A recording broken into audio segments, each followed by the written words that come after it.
And so I thought I'd ask kids from this affluent, liberal, white-collar suburb of Boston the same question I asked kids out on the road in 2016 in the opposite sorts of communities. What's your least favorite thing about where you're growing up? And ironically, they said the exact same thing as kids in Cotulla and Cleveland and Pine Ridge and then later Lake Charles and Kilgore, Texas. I feel like I'm growing up in a bubble and I've never seen life outside the bubble.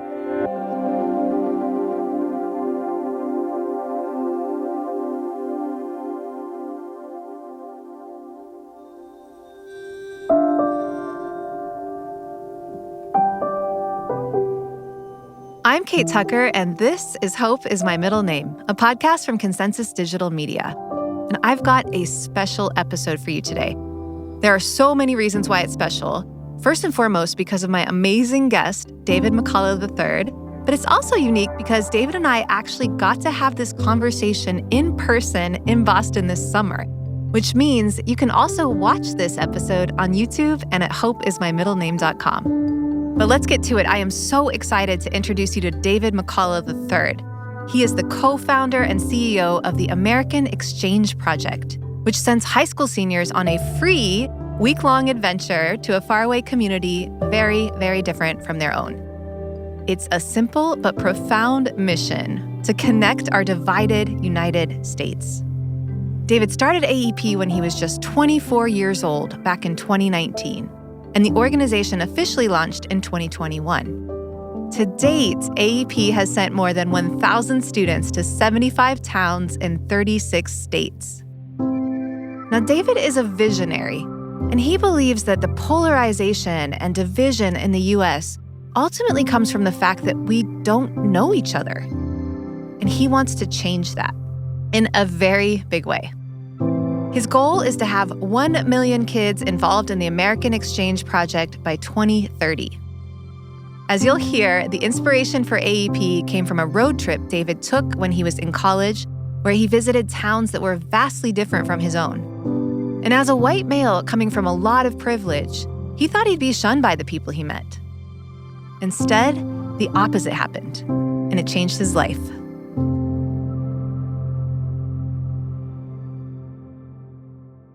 David, thank you so much for being here. Thank you for having me, Kate. It's so good to see you. So tell me, for our listeners, who you are and what you do. My name is David McCullough III. I'm the co-founder and CEO of the American Exchange Project, and we are our nation's first domestic youth exchange program. And I'd also like to know your life story in 6 words. My life story in 6 words. Because hang on a second, this is your own game, right? It's something that I read that you do. We do, yeah. At American Exchange Project. You ask people to tell you. The irony is that the chef rarely eats what they actually are cooking. Right? I was hoping you had like a ready answer, but life story in 6 words. Yeah. Let's see. Trying to live aloha everywhere I go. No, shoot, that's 7. I think we can give you 7. 7? Let's start with that. Yeah. Okay, what do you mean by trying to live aloha? I was born in Hawaii, and aloha is used to explain that invisible thing that keeps all of us together. It's the mutual respect, mutual kindness, a conjugal kind of love for all people. And aloha is not just therefore a saying, it's really a spirit. And what I'm trying to bring into the world is trying to bring a little more aloha into a world that seems to be very short on it right now. Yeah. Tell me more about growing up in Hawaii. And I'm curious what you think it was. Maybe it was the spirit of aloha, but what was it that helped you develop the curiosity for other people's lives that you have carried with you today into the work you do? I have wonderful, loving parents. My mom was a stay-at-home mom when we were little kids. My dad was a teacher, so his hours were our hours. And so I got them almost every minute of the day. And that was wonderful. And we grew up on the campus of a private school where on any given day, we'd be having dinner with a Harvard-educated history teacher and, Dewey and Mate, the grounds crew guys who would bring me on their lawnmowers around the playground. But I think part of what it means to be human is to be curious and to ask questions. And it's conversations and the questions that inspire conversations that unlock the lessons one can learn and in the way we carry out and show our curiosity. And I think the exercise of living is an exercise in growth. And if you're not pushing your curiosity out in the world and learning all the time and developing all the time, you're not really going to grow. So I grew up on a campus where my curiosities were able to grow in every single direction. If I wanted to learn about trucks, there was my Tonka truck in the front yard and there were trucks building new buildings at the school. If I wanted to learn about World War II, there was Pearl Harbor. If I wanted to learn about baseball, there was the high school baseball team. So it was just a rich environment to play around in. And we moved when I was 8. And my dad and I took this cross-country road trip. It was a very savvy parenting move to kind of numb the move away from Hawaii by saying, hey, Ballparks of America tour, we need to get the car from LA to Boston. And so that then opened me up to our entire country. And then I've gotten to see the world. So I think that the world is there for exploration and people are there to get to know them and to learn from them. And I've always felt that curiosity and questions is how you access all of that. Ballparks of America road trip? Yeah, it was the golden memory of my childhood. I was a baseball nut. I wore my Nomar Garcia Parra jersey so many days to kindergarten that they stopped calling me David and they just started calling me Nomar every day. In fact, my wife, when we met around the corner from here in Boston, one of the things we bonded about is we were both playing third base at the same high school at the same time. We were both number 5 because of Nomar Garcia Parra. So baseball and the game of baseball and those American traditions and American culture and identity is very important to me. So you're on this road trip and you're 8 years old, but you have these memories that have potentially led you to where you are today. But let's first talk about where you ended up. You ended up in Massachusetts. Yep. I'd love to hear the difference and the things you started to notice growing up in Massachusetts versus being in Hawaii and what you started to kind of see about the community there. So we landed in Sudbury, Massachusetts. It's a lovely town to grow up in, kind of kid-raising heaven and a bit of a cookie-cutter suburb. And it was very interesting in a way that I never really noticed growing up. I never thought of it. But looking back now, Hawaii is an island where there is no racial majority. It's the only state in the country in which there's no race above 50% of the population. And so it's inherently a really, really diverse place. And because it sits in the middle of the Pacific Ocean, it becomes this melting pot of all of the cultures of the Pacific. If you look at my yearbook photos when I was a little kid, I'm generally one of the only white kids in my classes, on my baseball teams. And it's not because I'm a minority, it's because everybody is. And so the idea of mixing different cultures is really inherent on that island. Sudbury was the opposite of that. It was a white-collar, lovely town full of good people. It was the kind of town that sent probably 98% of the kids in our graduating class to a 4-year college. We had a really great baseball program there that I learned a lot from and was a part of and got to go play college baseball after that. But it was a very, very different place from Hawaii. And that always made me feel a little bit like it was a wonderful place to grow up, but not the right soil for me because the picture here is fundamentally incomplete. It was, culturally speaking, kind of the opposite of the melting pot that I grew up in Hawaii. And because that felt off to me, now looking back and seeing what I do now, it explains a lot of kind of where my heart is with respect to the work we do today. So you had this kind of very cross-country experience, East Coast and Hawaii. And you also grew up in an interesting family. Your grandfather is the historian David McCullough. He's won the Pulitzer Prize twice, the National Book Award, Presidential Medal of Freedom. What was it like growing up with your grandfather? And when did you start to recognize who he was and what he meant for the country? I remember I would have been maybe 6 or 7 years old. And John Adams had just come out. And I don't remember if it was the Boston Globe article announcing the release of the book or that it had just won the Pulitzer Prize. And I remember sitting in the front yard and my parents were attempting to read us the article. And we were way too busy playing because why would we want to read the newspaper about pop? What is the big deal? He writes books, we know. There was never an, oh my gosh, this is who he is moment.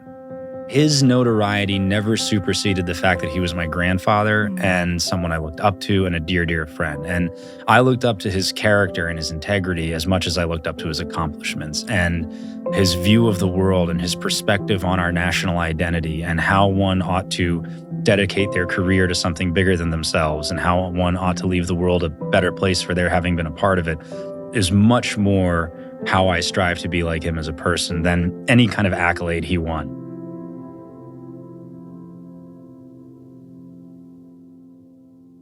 It was a little interesting when you'd walk into AP US History and, get a B- on your first paper in the year. And way to go, McCullough. Oh, gee, thanks. Yeah.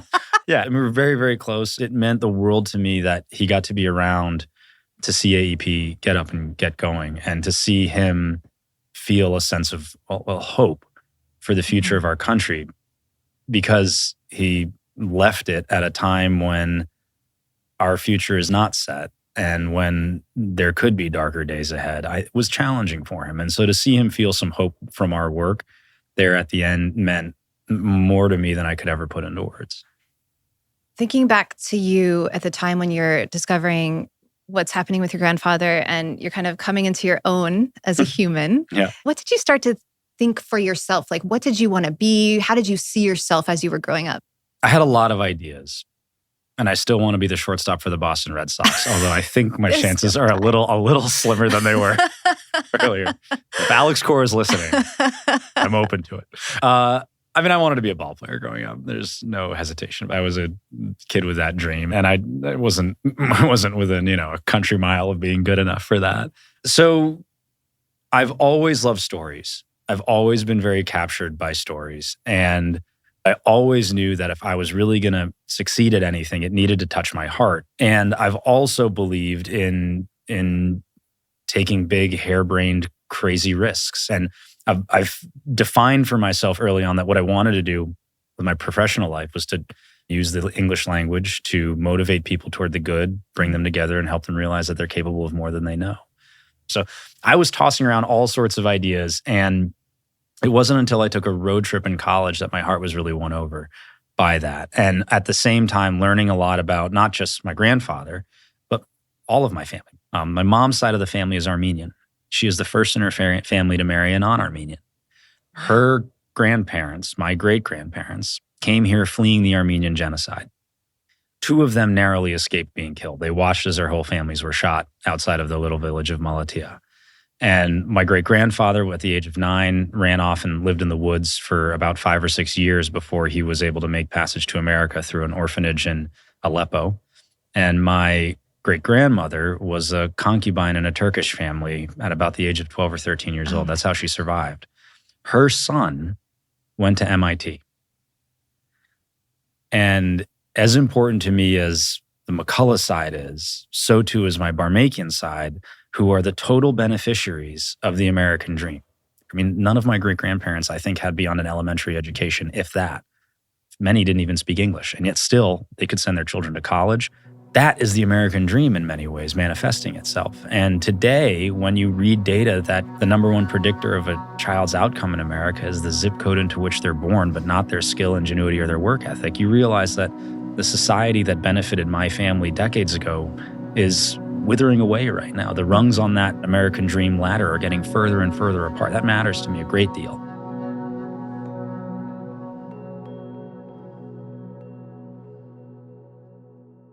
So tell me, you are going into this road trip as a junior at Yale. Yeah. What did you experience and who did you meet?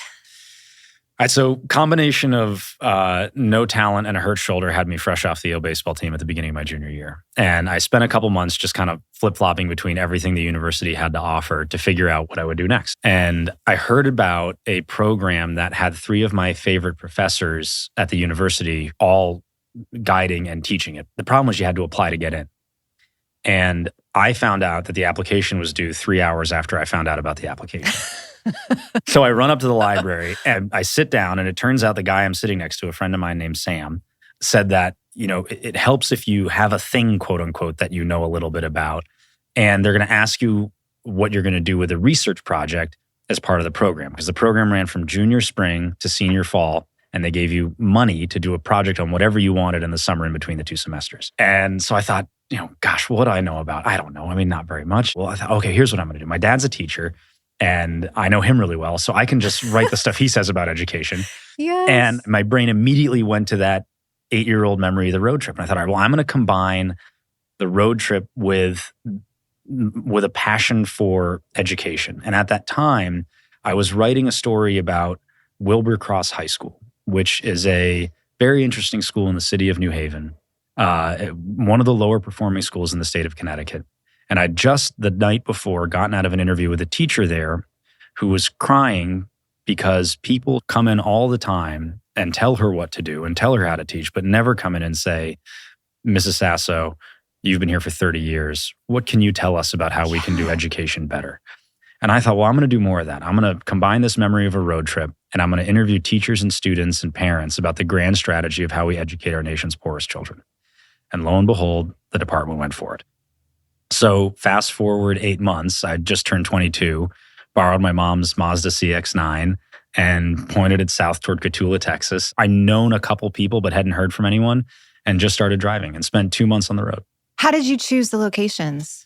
I wanted to look at different poor communities within the country. And I wanted to look at communities that were, I felt, indicative of the different types of poor communities that were in America. So I wanted to go to a small town. I wanted to go to what was kind of a unique area, a town caught in a difficult situation. Then I wanted to go to a big city. And kind of fell into all three in many ways. I mean, it's a long drive from Massachusetts to Texas. Yeah. What did you start to see? And I'm curious how maybe your perspective shifted from going out that first day and coming back home. Oh, gosh. I was adopted everywhere I went. I'm David McCullough III. I was of Andover and Yale and then off to Cambridge. I was born in the ivory tower. I knew that wasn't who I was as a person, but I knew that I'd be seen that way. And I was really worried that being a white male of privilege would have a lot of doors slammed in my face and a lot of anger thrown my way. Couldn't have been more wrong about that.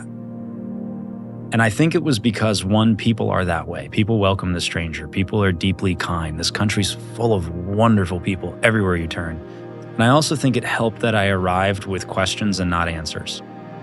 And that I arrived with curiosity, which showed a respect to the people that I was meeting.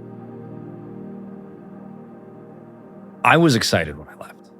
I wanted to have an adventure. I wanted to have a blast. The crazier, the more harebrained, the more I was into it. And I was a little bit nervous, but, being the 22-year-old guy I would never have admitted that to anyone. So when I got to Cotulla, the people that were hosting me were very concerned that I would go out at night and I would land in bars where a kid who's not from town probably shouldn't be. And so they linked me up with a guy they knew named Hornet, who was given that nickname because when he was 14 years old, his hunting rifle went off, shot him in the neck, 22 Hornet. Oh my God. So he says, I have 2 birthdays, the day I was born and the day I lived. And the day he was born, he was named Kevin, and the day he lived, they called him Hornet. So he's Hornet. And Hornet and I became best friends. In fact, he and 2 of my other pals, Hato and Homar, were at our wedding a year ago. And then, Pine Ridge Indian Reservation had the same thing happen. They gave me a Lakota name. I was allowed to attend the sun dances with a family there. Wow. Yeah, I even gave a little flesh offering off my shoulder, and they adopted me into the tribe, allowed me to take part in all of the sacred ceremonial rituals just because I sort of showed up and was curious and wanted to learn more. And it opens your heart and it makes you feel so a part of the world. And there's nothing you wouldn't do for the people who have shown you that level of kindness. And it changed my life. And I had loved baseball every day of my life. I still do, since I was a little kid, since I first saw it. But I was forlorn because it had been taken out of my life earlier that year. And so in some senses, I was a lost kid. And I hit the road and I found something. And I've been running with it ever since. And it's absolutely, without question, because of the people I met while I was there and the way they welcomed me into their lives. And so by experiencing life in that town, I got to live there. I got to be a part of that place. And those places are now part of who I am.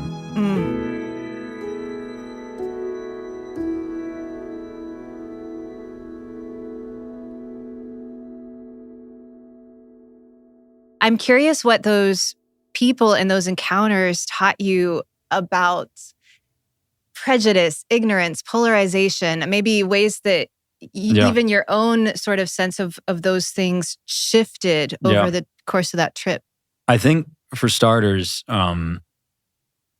it made prejudice seem to me like a utterly vile sin, like a corrosive cancer that is wired into our brains with all of the other qualities and emotions and feelings that have been wired into our brains. Prejudice, I believe, evolutionarily comes from our reality that humans have been a vulnerable species for most of the 250,000 years that Homo sapiens have been evolving. And so prejudice is our way of saying that thing looks dangerous, we need to stay away from it. But the reality of the world that we're living in today is that we are now the dominant species on Earth, and we are vulnerable to very, very little. And so what I learned about prejudice is that fundamentally, if you are going to push people away because of any sort of preconceived notion you have about them, you're only going to limit your own life. I feel what we're doing at the American Exchange Project is trying to provide an antidote to prejudice. I saw in terms of polarization in America really where I feel it comes from. And it is a sense of a kind of tale of two cities that's happening in our country. I think a lot of people feel unheard, unlistened to. I went on that road trip in the summer of 2016. So as I was making my way around the country, so too were the Trump and Clinton campaigns. In fact, I didn't intend for it to be this way, but I landed in Cleveland the day before the Republican National Convention started. Oh. Yeah. Timely. Yes. Timely, quite a thing to see. And I'm still trying to rationalize why my experience turned out so different from the experience we see in America today. And what I believe most Americans are failing to appreciate is how large a country we live in and how most of our beliefs and our views, especially when it comes to politics, are not from rational philosophical thought or classical training. They're from personal lived experiences. And in a culture and in a country as large and diverse as ours is, people's lived experiences have been shaped by factors that are very different from the ones we're experiencing in our own lives. And so it's not that you have to agree with everybody. In fact, it's not even that disagreement shouldn't exist at all. It should. But it's that you should approach conversations with people with a mind to understand the lived experiences that have shaped the views that you're hearing them talk about.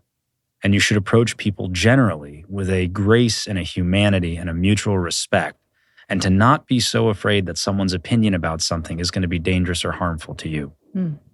It takes a little bravery, but if you can cross that threshold and try to see the people beyond the rhetoric, you're going to add to your life in a way that'll only enrich it. I agree with you. I think it's tricky when you have some people who are coming into that experience from a place of scarcity, who maybe are struggling or, like who are coming from a place where survival is more of a top of line concern. How do you help people who are wondering why the country's abandoned them, why there's no grocery store near them, but there is one now? Where did you see sort of some hope around those sorts of spaces, if you did at all? The hope I saw was in how I interacted with people and in the conversations that we were able to have about political issues and issues generally after we'd become friends. And I think to let that someone's a Democrat or Republican or wears a Trump hat or doesn't define them is like defining an entire person by a small fraction of who they are. And to shun them or shut them out because they say something or think something is really only going to come back and limit you. I didn't see as polarized a country as we think there is out there. I saw a country that gets very heated on certain topics because they think they're about to be attacked when you ask them about a certain view. And I've also seen a country that is profiteering off of our tribalism and divisions in a way that is extraordinary. And that, I think, is part of the real driver of division in America today. Where do we get our news? What kind of stories are those news outlets putting forward? Why are they not more unifying than they should be? Why are our viewers so fractured between different worlds? If you watch MSNBC every day or Fox News, it's not that you see different takes on the same story, which would be fracturing enough. You live in a different world. And so when you make a point about the world that you see on MSNBC, someone who watches Fox, they don't get it. That's not what I've heard about that. political candidates and the rhetoric they're using is very divisive and very attacking. When did stumping and giving political speeches become about attacking the other and not about talking about what you stand for? Right.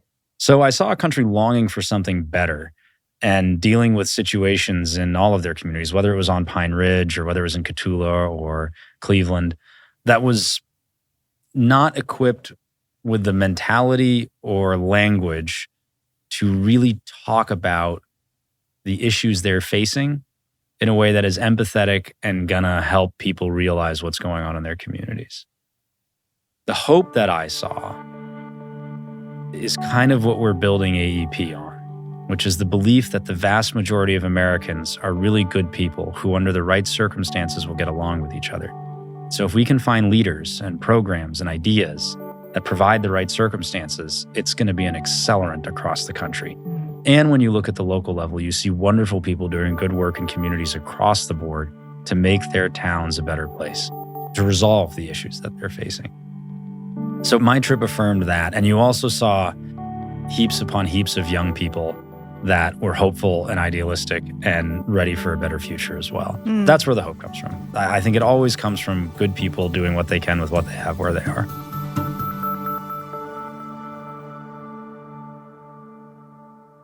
Let's talk about the young people in AEP. So this trip kind of paved the way for you to come up with this idea for the American Exchange Project. I'd love to hear that story. And I want to tell you first, what I love the most about what I've learned so far is that intergenerational genesis. I love how the students kind of gave you the idea, saying, hey, I live in a bubble, what do I do about this? And you were relating to that. So tell me the story of American Exchange Project. So after graduate school in the fall of 2018, I went out to lunch seeking career advice with a professor from the program that sent me on that road trip, Paul Solomon, who's the economics correspondent for the PBS NewsHour and was kind of moonlighting as a Yale prof for the program. We became pals through Yale, and we went out to lunch, and he had been trying a number of different efforts to try to bring the divided country back together again.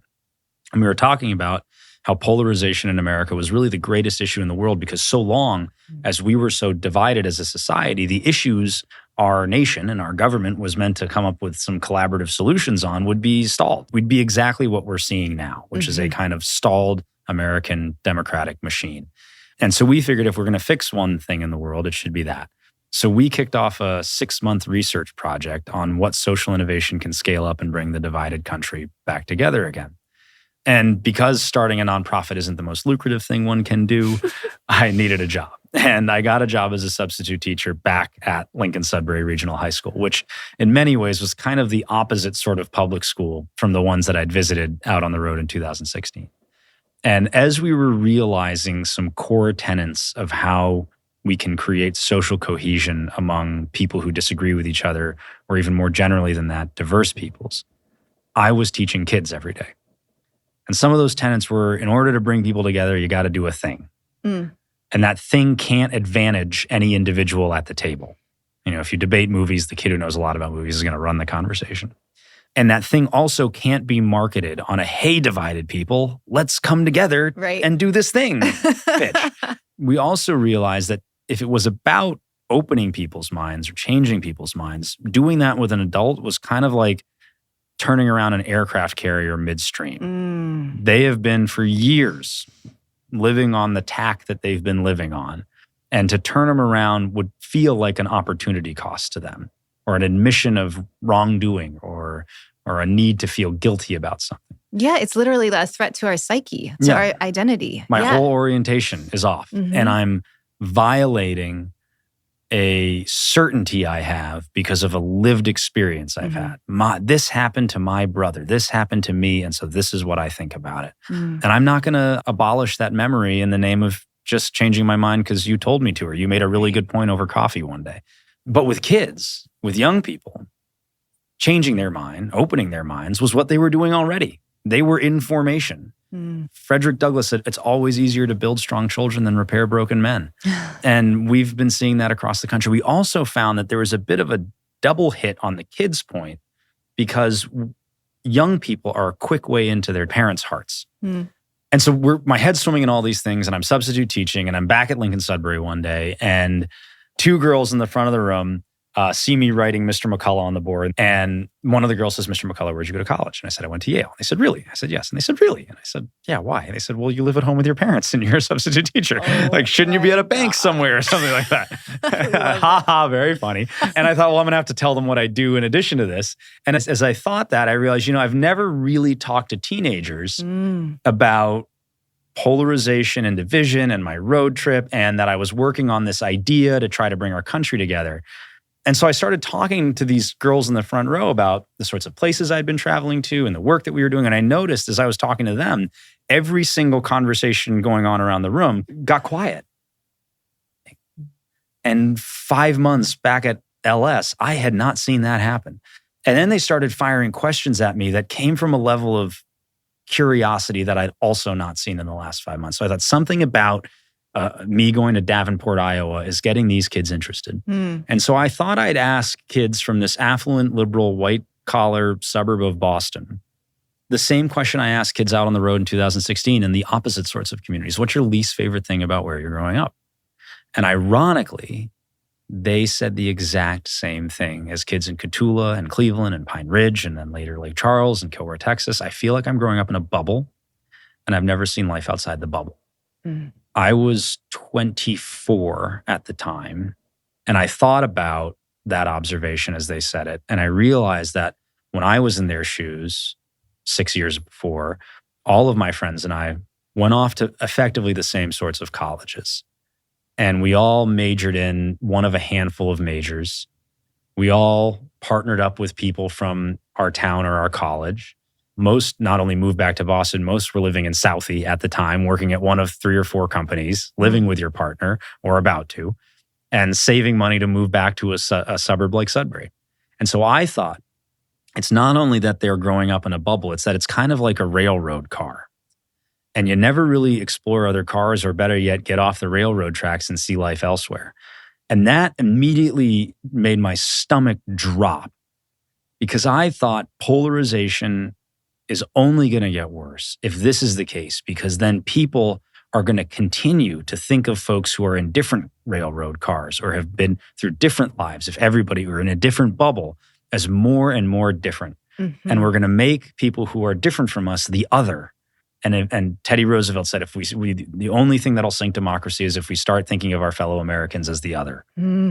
More and more, we're going to otherize more and more people who are different from us. And so we need to find a way to intervene and get people out of the bubble that they're growing up in and into a different one, so that they can meet other people and get to know other people and start to understand lives that were different from their own. In a way, again, not that I ever intended to do this, but kind of what I did that summer. And if they're complaining about growing up in a bubble, then there's the common need that we can build a solution around. And so let's say go live in a different bubble for a while. And so I ran home that night and researched exchange programs. And it turns out that as a coming of age ritual, the act of going away and living with a different family and coming home stretches all the way back to the 16th century, when affluent families were sending their little British kids in England off to Europe. In fact, the coming of age ritual of going away out into the woods and coming back goes as far back as stories of the hero's journey. I'm not saying we need to put our little Spartans in their loincloths and have them go kill a wolf in the woods.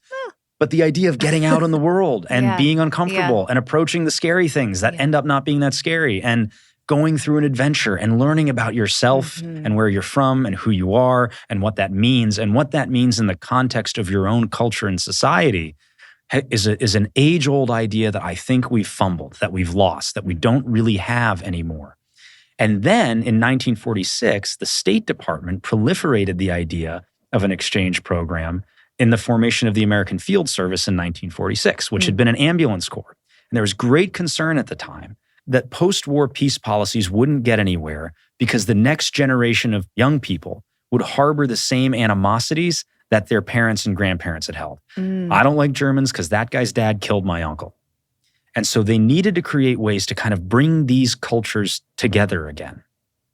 And so in 1946, the American Field Service sent 40 Americans to high school in Germany and 40 Germans to high school in America. I read a report just this morning that 6.4 million students are registered as studying abroad in the year 2021. Wow. The year after the pandemic. Yeah. So imagine where it's at now. So this idea of study abroad as a post-war peacekeeping tool and as a cultural immersion tool works very well between countries and the cultures of those countries. So we thought, why not do that right here? Why not send kids abroad from Boston to Dodge City, Kansas, let's say, or Muskogee, Oklahoma to Palo Alto, California? And if the cultures are that different, and if the people are that different, and if the space that they're traveling across is that large. I mean, sitting here in Boston right now, we are just as far from Denver, Colorado as we are from London. Then don't they stand to learn something from one another? And can't we then take this cultural meshing, this immersion, to create a more civil society, to reduce the likelihood of conflict, which is what we're seeing right now? Won't it work? That's what we do. What is the mission of American Exchange Project? Who's it for? How does it work? So we send high school seniors in the summer after they graduate on a free week-long trip to an American town that is totally different from the one that they're growing up in. It's a week-long trip, but a 2-week exchange. So kids travel and they host in their own hometown. Our mission is to cultivate experiences that create a more united country. So you're saying it's 2 weeks, which means that one of the weeks is going to be in another place, and the other is going to be where you're inviting someone from another place to your hometown. That's right. So we partner with high schools across the country. Last summer, by last summer, I mean 2 weeks ago. Yeah. We sent about 500 students on 63 exchanges across 36 states. Wow. So where'd you go to high school? Field, but yes, yeah. Okay. Akron Public Schools, okay, yes. Okay, there you go, cool. Okay, so yeah, Katie at Akron High School would be walking down the hallway one day and hear about the American Exchange Project from Mr. McCullough, her history teacher, no doubt her favorite history teacher. And Mr. McCullough would be the school's exchange manager and would run the program as if it were an extracurricular at the school. Got it. And Mr. McCullough would pick 1 week in the summer when all the local kids are free. They wouldn't actually have to host in their own homes because that can be a barrier to entry for kids who don't live in a home that can handle another person. Pick a week in the summer and saying, okay, guys, we're going to host kids in week 4. And we're going to host it in week 4 because Akron hosts the best July 4th parade. And we want our kids from California and Massachusetts and Maine to march in that July 4th parade. So you'd sign up. You would get in automatically. We say it's a registration process, not an application process. Oh, We've cool. never once rejected a single kid. It would be totally free. And on March 1st, you'd come into Mr. McCullough's classroom and there would be a bag sitting on your chair with your name on it. And you'd open the bag and there'd be some AEP swag. And you'd pull out a letter that would say, Dear Katie, the American Exchange Project is delighted to offer you a trip to Dodge City, Kansas from July 14th to July 21st. And off you go. Meanwhile, the friend sitting next to you would be placed in Muskogee, Oklahoma, and the friend sitting next to you would be placed in Salt Lake City, Utah, and the friend next to her would be in Ennis, Montana, and the other one would be in Palo Alto, California. And off you guys would go throughout the summer traveling to different towns. And then for that week, you would have kids from places like Palo Alto and Kansas and Texas coming to Akron, Ohio.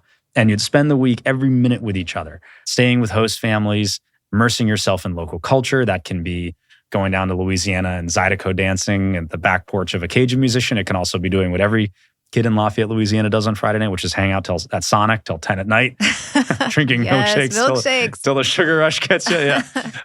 Then we do a lot of community events and activities. So rodeos and rattlesnake roundups and chili cook-offs and July 4th parades. Professional development is a big piece of it. So you might say, hey, I want to be a podcaster one day. We would find a podcaster in that town that has a podcast. And maybe you, the student, go on or learn what production is like, or lunch with the mayor, or dinner with the front office guy at the Red Sox one day. Then one of the days of the exchange is service. And so you'd spend a day volunteering on a particularly pressing local issue in the community, which is not only meant to have some small impact on that issue, but also meant to prompt conversation about it and to have kids from Massachusetts and New York realize what it's like to live in a place that could get hit by a hurricane every fall, or a place that really suffers from homelessness or hunger. And those conversations make kids much more aware of the issues of the world and the issues of their country. And meanwhile, all of that is done really as a device to bring your group of fellow travelers who will be from all over America and the group of local kids closer together. And what we've seen so far, 4 years into these trips, is that the friendships remain very, very strong for a long time. I would love to hear a couple stories where, students are having some sort of transformative experience around the things that we've been talking about. Yeah. There are all of these little stories I hear traveling around the country. Mrs. Cox, our host family in Kilgore, who says Sarai, the Black girl from the Bronx who they hosted 3 years ago, has not missed a Happy Mother's Day in 3 years. A young Ethiopian girl who emigrated from Ethiopia to Portland, Maine, brought with her also to Kilgore, Texas, a traditional Ethiopian dress that her host mom had on the last night. You hear stories about Alana, who changed her college major from pharmacology to psychology because what AEP taught her about people. You hear Sam, who's at Cornell University and was in the Jewish Student Union and more able to approach pro-Palestinian students during their conversations around October 7th and was referencing back, his mom said he was, to his AEP experience. There are so many stories like that. Two that really stand out, though, are a boy named ZJ from Albany, California, which is a neighborhood of Berkeley. If there's an epicenter of progressivism in America, it's probably around Berkeley. ZJ went to a tiny town north of Sioux Falls, South Dakota called Flandreau and totally had his life changed. After being in Flandreau for a week, he matriculated to the Culinary Institute of America, which is one of the most elite culinary schools in the country. And part of the program there is that after your first year at the Institute, you have to work as a line cook at a restaurant anywhere in the world. And because it's such a prestigious school, most kids flock to the great restaurant cities of the world: London, Paris, New York, LA, you name it. ZJ said no thanks to all that and went right back to Sioux Falls, South Dakota. And then the next summer, he volunteered in Philly, where he was working at another restaurant to run the exchange in Philly as well. How cool. Then the second story, I'm going to leave this boy nameless for the moment, but he had grown up in a city in the Northeast that was pretty rough. And it was our first year. And his social worker was the mother of one of our employees and asked that we include him on the trip because he'd not only never been out of his hometown before, he'd never been out of his house after 7 o'clock at night, something his mother did to keep him safe. And while it kept him safe, it left him with lots of developmental shortcomings, let's say, of a kid who just had not had a lot of experiences. Yeah. So we put him on a plane for the first time. He was so nervous, we had a staff member fly in and travel with him. And we sent him to rural Texas, Kilgore. Getting some space from his hometown allowed a whole other half of this young man to blossom. And one of our donors every year donates $200 to each student to buy whatever they want at the local cowboy outfitter, Cavender's, in the town next to Kilgore, Texas. And the transformation of this young man into jeans and a boot and a belt buckle and a shirt. And I mean, he became Tex. He became John Wayne, Clint Eastwood. I'm not the guy who hasn't been out of his house yet. I'll get off my horse and walk into the saloon. And then the next day, with that puff chest demeanor, he showed up and was working with cattle on the day that he had seen the first cow of his life. Oh, my gosh. And was very nervous at first. And within an hour was up on the gate and whacking the cattle in the butt, yelling, "Yeah," and getting them down the chutes so they could get their medicine, and found a voice and a confidence in himself that he'd not found before. And in doing so, really bonded with the rancher who ran the day, teaching kids how to work cattle. About 8 months later, that boy was in the hospital dealing with some very difficult mental health issues and was calling every day to talk him through it and help him through it, that rancher in East Texas who had become his mentor and dear friend. Wow. That's an extreme case of the kind of impact the program can have. But I think all of our lives are supported by people who care about us and people who we care about too. And when our lives get thrown into corners or difficult situations, it's those people who are going to come for us and help us out. And in a way, I feel what I'm trying to do at AEP is just add more people to the lives of the next generation so that we can be in terms of social capital, richer society for it. So when I think of impact, when I think of great stories, I always think of friendships and kids who've seen something that they never have forgotten and have started calibrating big life decisions because of that experience, just the way I did.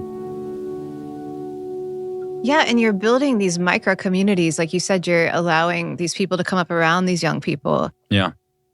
I heard you talking in another interview, I think, about how what you're trying to do is create an environment where there's no hierarchy. Yeah. Tell me what you mean by that and maybe give me an example of how that would even work. So we ran during the pandemic about 500 calls on Zoom to see first if there was an opportunity to do a virtual exchange program, and then also as a kind of social experiment in what would happen if really diverse cohorts of young people from across the country hung out together. And we found that progressive liberal kids asserted in their points a kind of moral superiority over conservative kids. More than that, politically engaged kids made kids who really didn't have a political opinion or just had a thought or two about an issue they cared about, which is most kids and most people, feel like they were going to say the wrong thing and then get canceled behind their backs on social media. We also saw that rich kids made middle-class kids feel poor. And more than any of that, that kids who had had a lot of privileges in life and were off to plush post-high school opportunities made other people feel like some people are born on third while others are born on first, and that's a reason for animosity. So we felt that the program and that people in this country weren't really ready to talk about issues or politics yet, that we needed to go pre-political and we needed to dig for something deeper and more human than just our desire to reconcile differences about beliefs. And so what we have done is become a kind of pre-political program. We focus on fun, and the only thing you need to know a lot about is the one thing that everybody is an expert in, which is yourself. Who are you? What are you about? What does that mean? And the reason we don't want to have any sort of hierarchies or anyone feeling special is because it can create within the constructs of a group an unhealthy dynamic that creates resentment and animosity for an experience that is fundamentally about bringing people together. And if the experience is about helping people see the aloha for one another, then we need to frame it up in a way to show that everybody has value, that everybody has worth, and that there's something to learn from everyone. There's no dumb or smart. One day on the road trip, my car broke down. And I pulled it over to the side of the road, and I opened the hood, and I looked down, and thus ends my knowledge of how to fix a car. And here I was, as educated as a 22-year-old could possibly be, totally alone, totally screwed, like just no idea what to do. Where were you? I was in the middle of the plains of South Dakota, just within the borders of the Reds. And two guys pulled over and helped me and spent all day fixing my car. And by saying help me, they did everything. I sat there and like held the wrench so they could grab it. And I thought, well, you know, who's the ignorant one now? We keep it equal at AEP because people are that way fundamentally and finally. And if we're going to remind young people and teach young people that we're all in this together, they need to feel the benefits of what it means to come together. And if you impose hierarchies on groups or you let people be the expert, it's not going to create a very cohesive environment.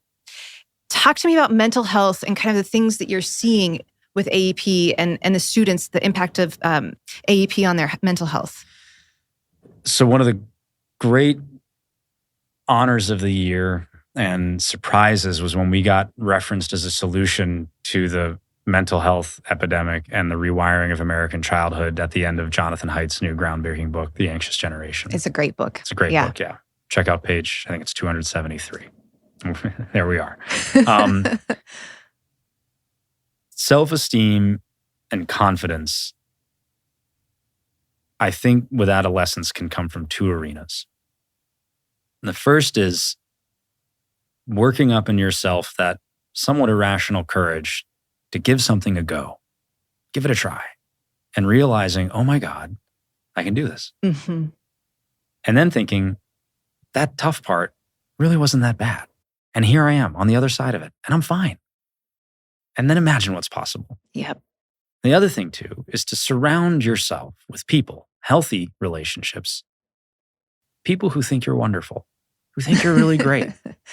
I don't adore Hornet because I can go on podcasts and tell charming stories about him.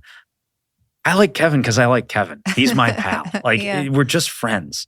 And I like him and I haven't even met him.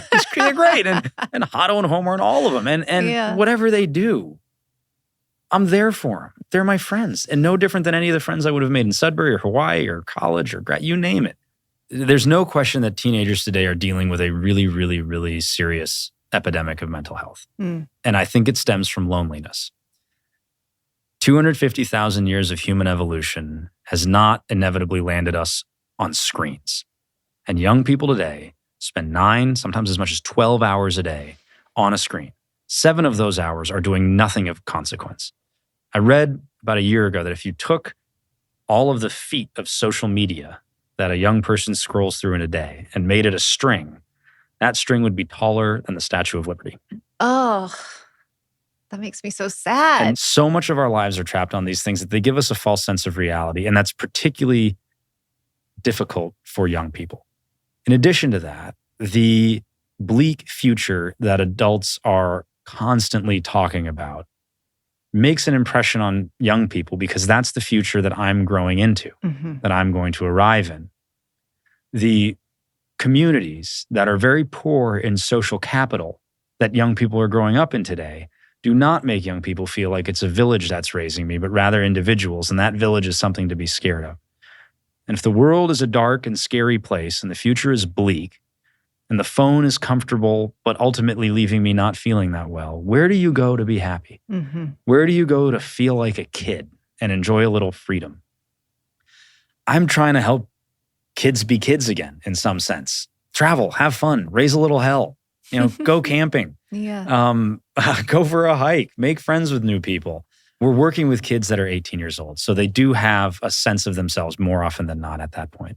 But we're getting them away from the towns that they're growing up in and the places that are giving them trouble. Taking some space is always a recuperative thing to do. And then we're surrounding them with a crop of new friends, new people to connect with.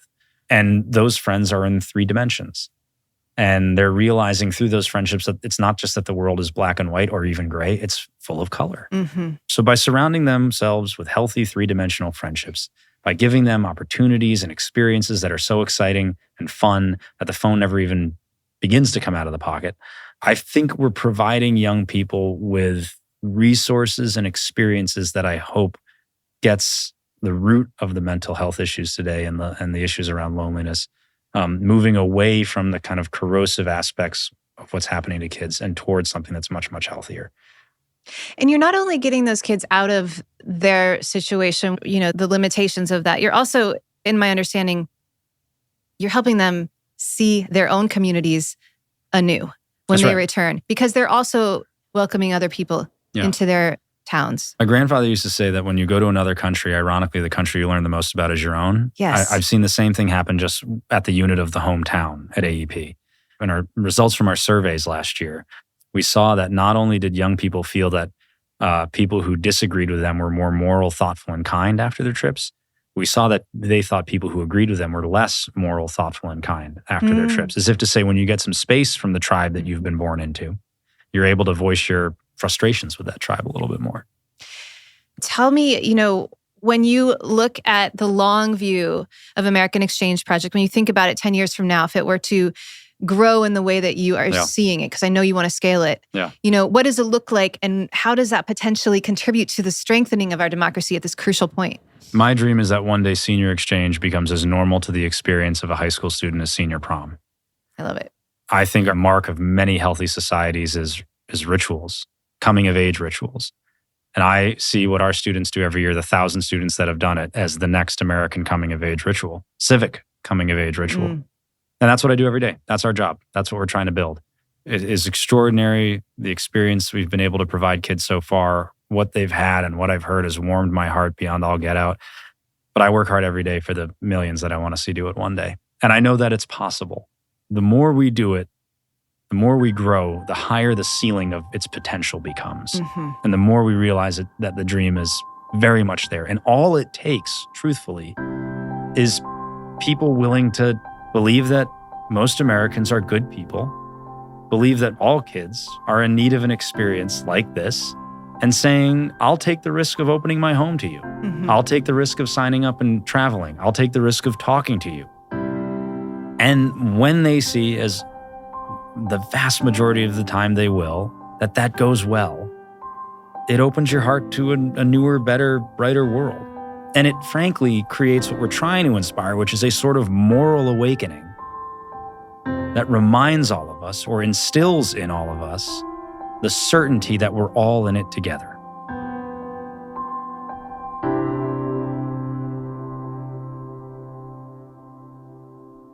I want to go back to that student who's maybe going to a place that's razzle-dazzle, got it all, and they're coming from their humble hometown. Like I come from a humble hometown that I'm very proud of. But, actually, to be honest, growing up, all I wanted to do was leave. I thought if I'm going to make anything of myself, I got to get out of here, right? Yeah. That is a lot of American kids. A lot of us grow up thinking there is nothing for me in this small town. And we see small towns across America saying we are losing our most precious asset. Tell me what this program can do to kind of restore dignity to these places where you're bringing kids, that they're just not getting visitors otherwise. Yeah. Where do you live now? Well, I live in Akron. There you go. Right? And I love it. I love it. I once had a group of students in a outer borough of New York look at me and say the same thing that kids in small town America used to look at me and say, which is, why would anyone want to come here? It is so boring. I think most all teenagers, very naturally, partially because at that age, you're establishing your own identity away from your family, right? And graduation is one of those major life's transitions, not just because it means you're leaving high school, congratulations, here's your diploma, but it's because you are moving on from the town and the people that raised you. That's a big moment, so you're establishing your identity. And for that reason, I think every kid at that age feels a little bit like George Bailey when he says, I'm going to shake the legs of this crummy little town and see the world. And we're there to help them do that. It's part of why we build the program the way we do. So there's no such thing as a boring town, in my opinion. There's no such thing as boring people. And everything has worth and interest and has an opportunity for adventure. And if you can't see that right away, then you got to look a little harder. At AEP, we're not trying to bring kids away to never come back. We're trying to show them that their country is there for them too. And if you want to go one day and work in Lake Charles, Louisiana, fantastic. You know people now, you can do that. And if you want to see Lake Charles and think, this is great, I love it, but my goodness, does it make me proud of my hometown? That's great too. The idea is that these places are there for you too. Yeah, and you're building networks. Huge networks, yes. I mean, even for future careers, because that's the time in your life when you're thinking, gosh, I really would love to do this, but I have no idea how. Show me your friends and I'll show you your future. Yeah. And that ironically has a huge economic salience as well. Yeah. What is one of the bigger challenges or the bigger surprises, you've encountered in doing this work? One of the most surprising things, it's worked. Yeah. I'm convinced the real Dr. Frankenstein didn't say it's alive. He said it's alive. What? What? Yes. So there's an oh my God, it's working. And it's working way better than we thought. I knew what it would do to bring a divided country together again. And I always knew that our divisions were not just reds and blues, that it's deeper than that. It has to do with class and culture and beliefs and prejudice. I knew all of that always. I had not imagined how formative an experience this would be for the people doing it. How much this feels like a coming of age ritual when you see the kids do it and when you hear them years later talk about it. And I also had not imagined that we would really have opportunity, as we've realized in the last year working with some academic partners, to actually move the needle on economic mobility through cross-class friendships, to actually be referenced by leading thinkers in the field to say this would help the mental health crisis that we're seeing now. I'd never imagined that. So all of that is kind of beyond my wildest dreams. What's giving you reasons to hope these days? People everywhere I go. And all of the different people who give me all of the exact same kind of hope and belief that if we can just find a way to work together a little bit better than we're doing it, everything will be all right. Well, this has been an incredible conversation. I feel like I've learned so much. It's just really nice to meet you in person and to hear about this amazing vision you have for the country. So thank you. Well, thank you. It's been wonderful to be here. You're giving me great hope. And I wish we could talk all afternoon, truly. Awesome. Thanks, Kate. I appreciate it. Thank you.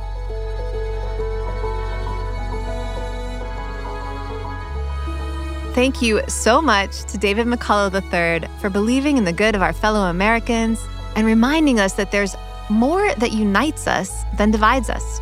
Oh, and for helping kids be kids again. We could probably all stand to have a bit more fun, like they know how to do. You can connect with the American Exchange Project at americanexchangeproject.org, and we'll put links to videos and more in the show notes over at hopeismymiddlename.com. Hope is My Middle Name is hosted and executive produced by me, Kate Tucker. You can find me on YouTube and on Instagram at Kate Tucker Music. And if there's someone you know who belongs on this show, I would love to hear about them. Send me a message. Hope is My Middle Name can be found on Apple Podcasts, Spotify, YouTube, or wherever you're listening. It would mean so much to me if you would leave a rating and a review. We might put it up on the website. It's just always good to hear from you. And if you're still listening, please copy the link to this episode and text it to a friend. That alone makes a huge difference in helping us reach more people with more hope. Hope is My Middle Name is a podcast produced by Consensus Digital Media in association with Reasonable Volume. This podcast was produced by Christine Fennessy with editing from Rachel Swaby. Our production coordinator is Persia Verlin. Sound design and engineering by Mark Bush. Music by the fantastic artists at Epidemic Sound, Soundstripe, and me. Big thanks to Connor Gaughan, our publisher and fearless leader at Consensus Digital Media. And thank you so much for listening. We'll see you next time.